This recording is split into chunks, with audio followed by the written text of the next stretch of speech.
I hate that. I hate that we just lost because of that. No!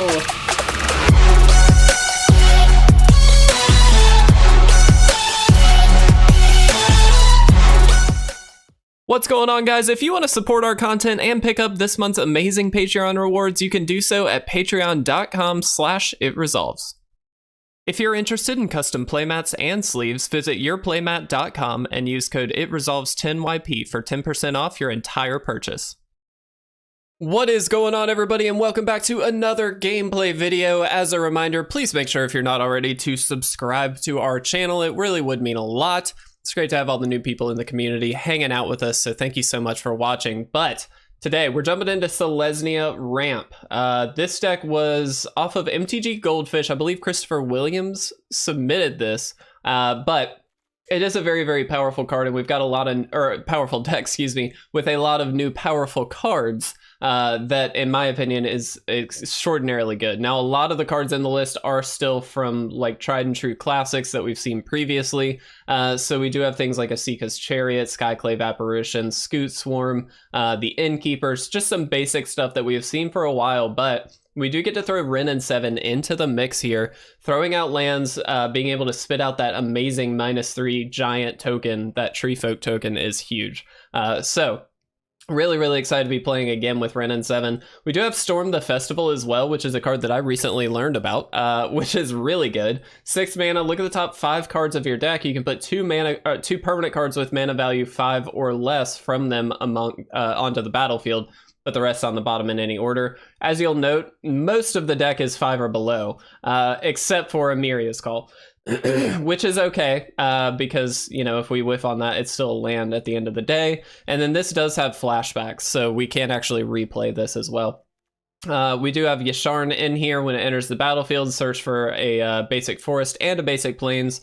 Reveal them, put them into your hand, and then shuffle. Players can't pay life or sacrifice non-land permanents to cast spells or activate abilities. This shuts down some really nice little strategies, so I'm very happy to have that in here. Field Trip is in here, so we do have a full sideboard. Now, worth noting here that because this was taken from MTG Goldfish, this does have a full best of 3 sideboard, which you're welcome to try out on best of 3 if you'd like. Excuse me. I was just eating some cereal, so I burped a little bit. Anyway, we do have the Rootgrazer as well to throw out some basic lands, or replay basic lands, things like that. And then the Florahedron here to help ramp us as well. But it should be a really fun deck. It's a pretty straightforward list, so we're going to give this one a shot. We've had some bad luck recently with some of our decks, and that's okay. So I thought I would try something that looks relatively easy and relatively solid, just to see how it goes. So let's jump into game 1. All right, guys, here we are for game number 1. And yeah, I mean, this is a pretty okay keep. We'll lair and pass. So next turn we can play the Florahedron, which is a really nice turn to play, and then we're able to ramp into Yasharn here. Oh, I wish we could. All right. So this only comes into play untapped if you've got 2 or more other lands. So the trick is we had to play these 2 for this to come into play untapped, which is fine. We do get Yasharn down here, which is, I think, pretty solid. So let's go ahead and do that. This is also going to get us a couple lands from our deck naturally, which is great. Looks like potentially mono white that we are up against. There's the Angel. Fair enough. Wow, that was a lucky draw. Yeah, we're just gonna get that Angel out of there. Righteous Valkyrie, man, such a killer card. All right, I'm just gonna attack in. There's no real reason not to. We just kind of want to get some damage off and play clean. Hopefully they don't have another Valkyrie. Oh look, another Valkyrie. All right. Let's play this. Let's attack in here with Yasharn. They're just gonna take it, I imagine. Yep. Let's do this. We'll get a forest, throw it onto the field, and we do have Mascot Exhibition here, which could be very helpful at some point. We can actually field trip again, but I think we're just going to keep the pressure on board as best we can. This can attack in if it needs to through the right. It's going to get blocked by the Righteous Valkyrie, but it just means that they have to consider an extra attacker here at the moment, which is worth it. They do have the Field of Ruin, so they can deal with the Lair of the Hydra. That is something that we have to consider as well, that we can attack in with that, depending on how they decide to go about their turn. Okay, they're going to attack. Sure. 2, 3, 4, 5, 6. We've got 6 lands at the moment. Okay. Interesting. Sure. So they're going to get a 3/3, but we actually have Mascot Exhibition to just drop down here, which seems pretty good. I'm just going to do that. If they happen to kill all of these, like with another sweeper or something like that, that's kind of fine. It's not good for us, don't get me wrong, but we've got a field trip to go get the other one. And at this point, like, not really stressing about it. Let's get a white source, just in case. I mean, not that we really need it, but... Okay, cool. That's a strong card, and definitely a worry. All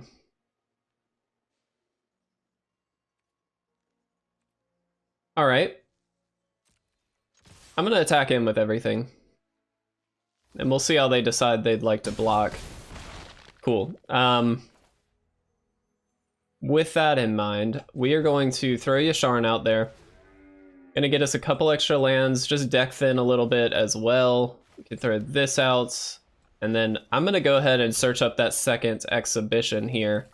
And what this does is just give us another way of winning the game in an extra turn. Now, granted, they can gain a little bit of life here, which is a little bit of a worry, but I think we should be able to get through. Okay. Yeah, that's great.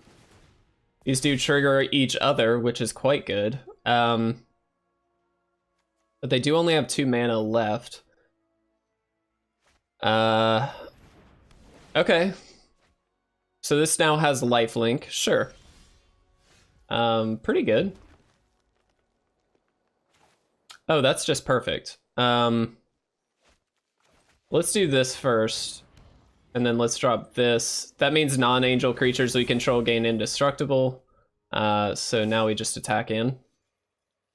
So now they are not really incentivized to block effectively here, but they do have to block both of the 4/4s, and both of their clerics die. We get 2 damage in.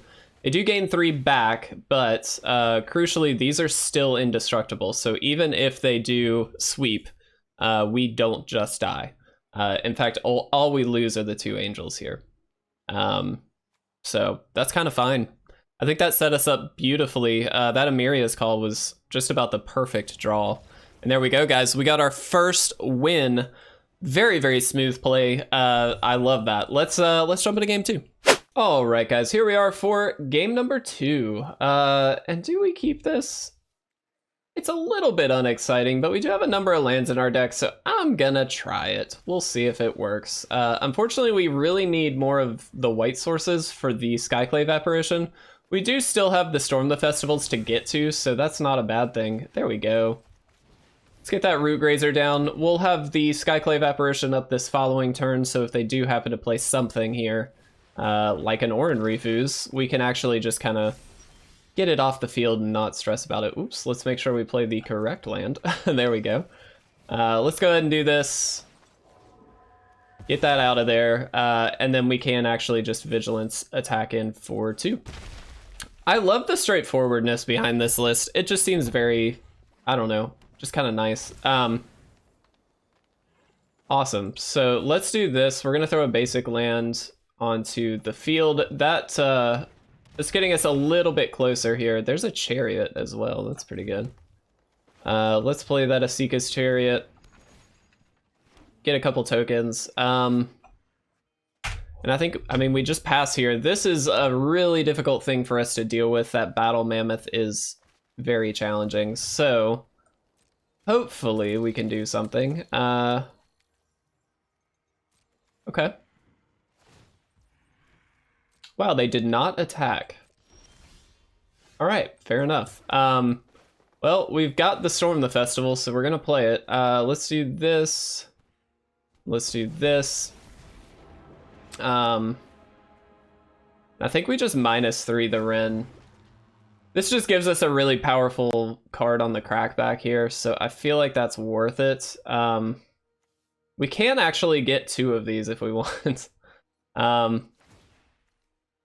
kind of silly, and we're throwing it away 100%, but here's the deal. If we do this, we get a copy of this, so we're trading up. So I'm kind of okay with this. Yep. We also have 2 more Storm the Festivals, so hopefully we can do some really nice stuff here. We do need to make sure we activate the Wrenn and Seven prior to the Storm, because very, very easily we could just find ourselves another Wrenn and Seven, and actually want to play it solely because then we can, you know, push out more damage here. Really? That doesn't seem ideal. I'm not gonna block it.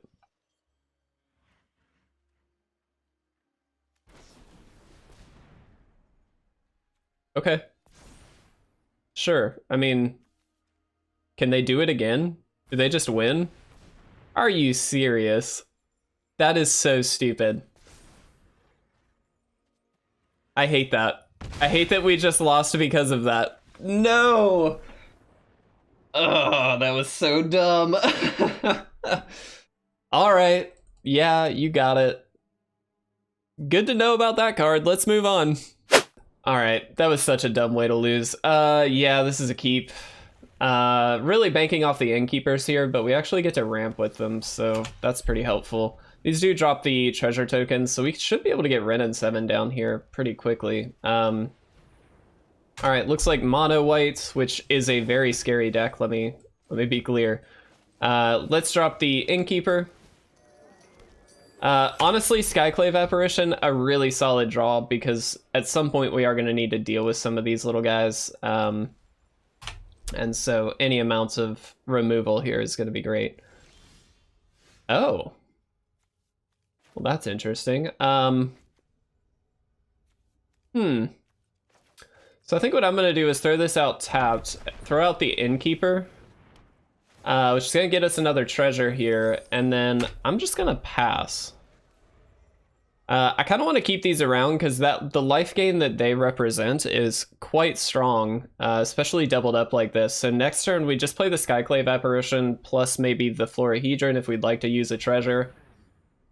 Okay, so they can take something and make it more expensive. Which probably is going to be Wrenn and Seven, unless they decide the Skyclave Apparition is the way to go. Nope. Fine by me. We're gonna Skyclave Apparition the Elite Spellbinder. Pretty easy to me.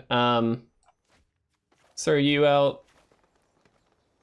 Let's throw you out. Get that off of the field.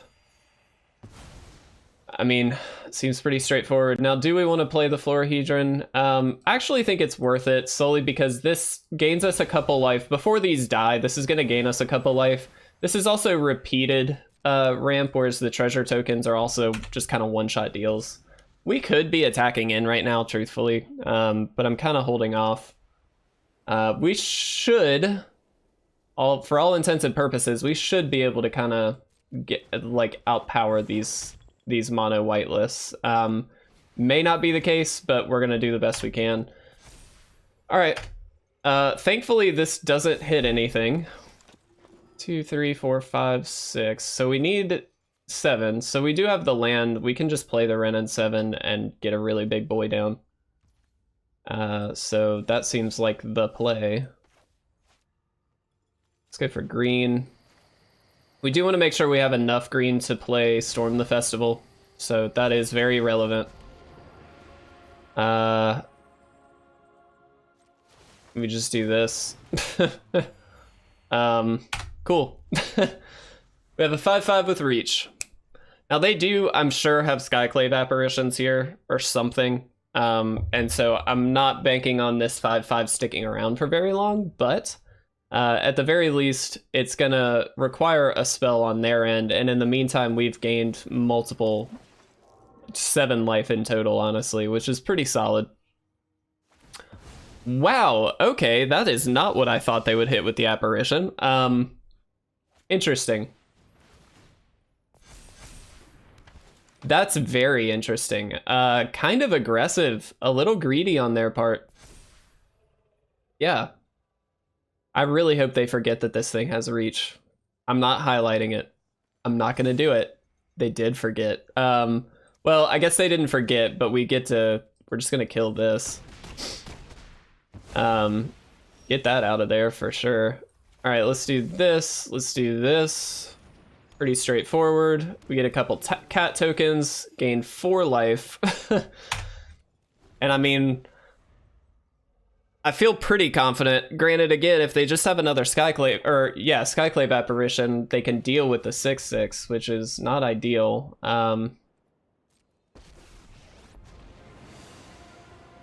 Okay. So they can make it so the 6/6 can't block? Sure. It's not the end of the world. Oh yes, please attack in. Please attack in. Why? Why would you do this?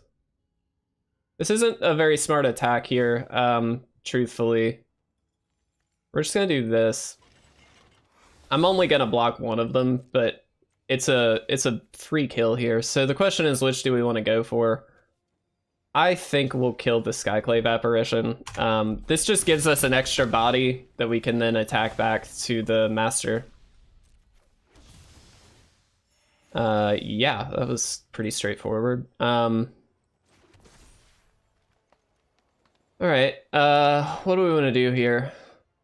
I think we do activate this. There's no real reason not to. We'll activate, all right. We got the win.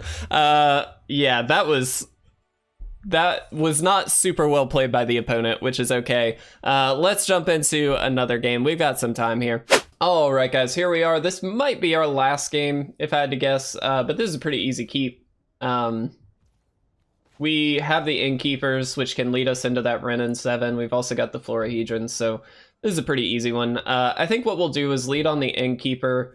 The following turn, hopefully play a second Innkeeper, and then the Florahedron as well, off of the treasure tokens. And we've got that extra land now. Like, we should be good. So, yeah. Guys, I like this deck. This one feels really solid, not gonna lie. Okay. I think we still stick to the game plan. I don't really think we need to deviate too heavily from that. This guarantees us the, well, very nearly guarantees us the Wrenn and Seven. And it gains us a good bit of life here. Do we attack? Actually, yeah, I'm gonna attack. I don't think they block. And we're not gonna block with the Innkeeper, so I'm gonna go for it. They clearly want this on the field, obviously. And this very well might be like a Meat Hook Massacre list. That would make a lot of sense. But we should be okay here. I'm not gonna block.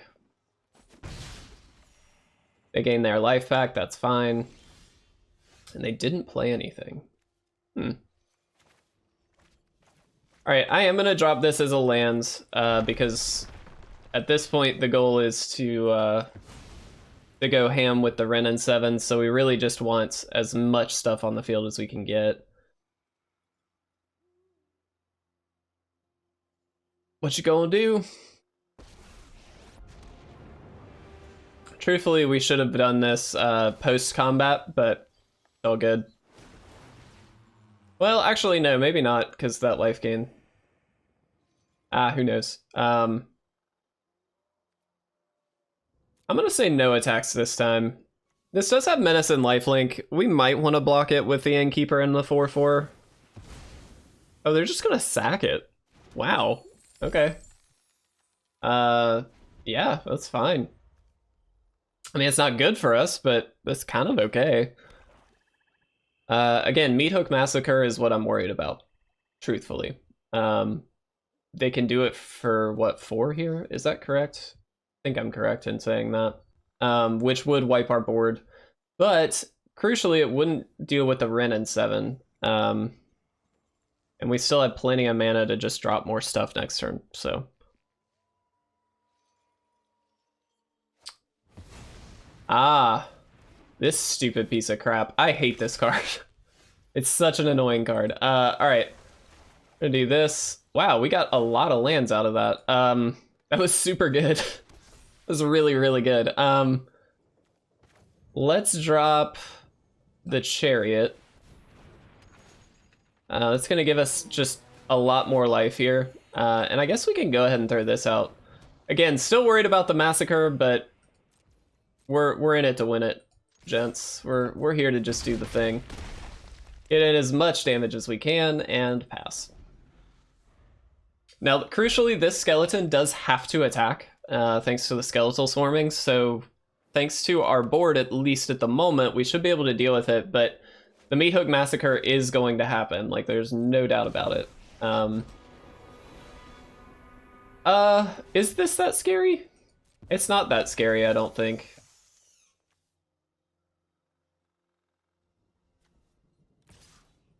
Sure. That is a super dead little thing. Yeah, they get a counter on it, that's fine. Not really worried about that, to be honest. Okay. Let's do this.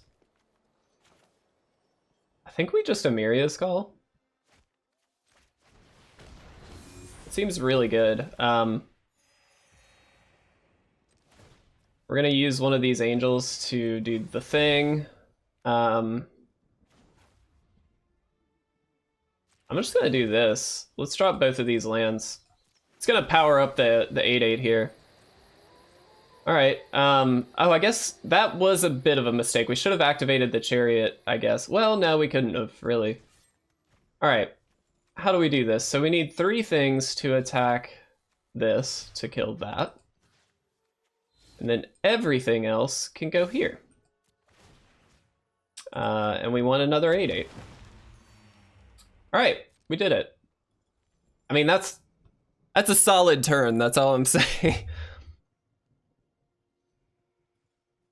They have no mana left. I mean, they kind of have to block some stuff here, I imagine. They can kill the Chariot. That's worth noting. All right, down to 3. Yep. Seems pretty good. That's all I'm saying. And our stuff is indestructible until the next turn, so even like a sweeper isn't gonna do it. And they can't meat hook for over 8, so yep. You go searching, my friend. Highly doubt you're gonna find what you need here. Okay.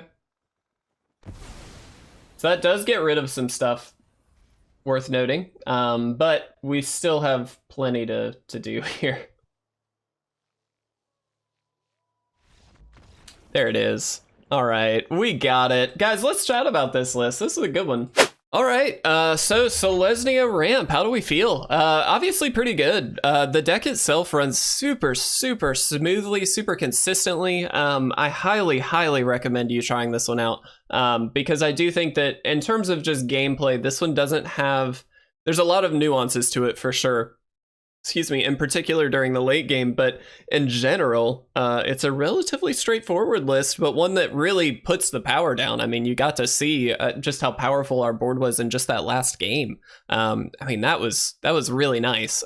So I love this deck, highly recommend. It's a very good one, it's a very safe one, and it should be able to deal with most things in best of one solely because it can spread the board out pretty wide. It gains enough life that it's got a little bit of a buffer, but it attacks on multiple axes where it's got certain creatures that are difficult to deal with. The Chariot is a great way to kind of multiply your creatures. It's got Wrenn and Seven, so it's hitting on that Planeswalker angle, as well as just having a huge, massive board and being amazing. So a definite win in my opinion. Definitely try this one out. I loved it. Hopefully you guys enjoyed watching it. Thank you guys so much for watching. I do appreciate it. I'll see you guys again very soon for some more gameplay videos.